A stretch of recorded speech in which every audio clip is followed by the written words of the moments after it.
എല്ലാവർക്കും നമസ്കാരം. ഇനി പറഞ്ഞൊക്കെ തന്നെയാണ് എനിക്ക് പറയാനുള്ളത്. മാനസിക വിഷമത്തോടുകൂടി തന്നെയാണ് ഇവിടെ ഇരിക്കുന്നത്. കാരണം ഈ ഒരു പെർഫോമൻസോടെ ഫസ്റ്റ് എനിക്കൊന്ന് ഇവിടെ വെച്ച് തന്നെയായിരുന്നു തോന്നുന്നില്ല. ഈ ഷോ റീഡിങ്ങല്ല ഇവിടെ വെച്ച് കാണാൻ നവാസ് വിളിച്ചിരുന്നതാണ്. പക്ഷേ തിരക്കുള്ളതുകൊണ്ടൊന്നും പോകാൻ പറ്റിയില്ല. ഇന്ന് ഇവിടെ ഇരുന്നപ്പോൾ അതൊക്കെ ഓർക്കുകയായിരുന്നു.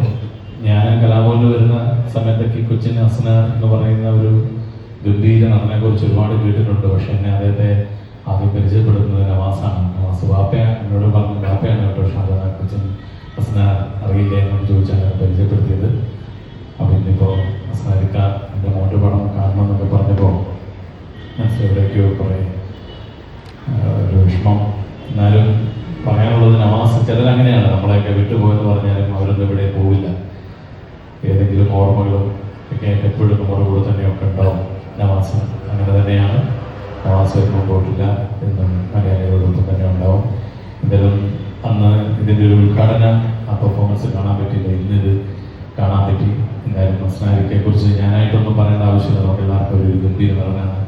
അതിൽ കൂടി അദ്ദേഹം പ്രൂവ് ചെയ്തിരിക്കുകയാണ്. ഇനിയും അദ്ദേഹത്തിന് ഇതുപോലുള്ള രീതികളിലും മറ്റ് സിനിമയിലൊക്കെ ഒരുപാട് ഗംഭീര പെർഫോമൻസസ് കാഴ്ചവെക്കാൻ കഴിയട്ടെ എന്ന് ആർക്കായിട്ട് പ്രാർത്ഥിക്കുന്നു. നവാസിൻ്റെ ആത്മാവിന് വേണ്ടി പ്രാർത്ഥിക്കുന്നു.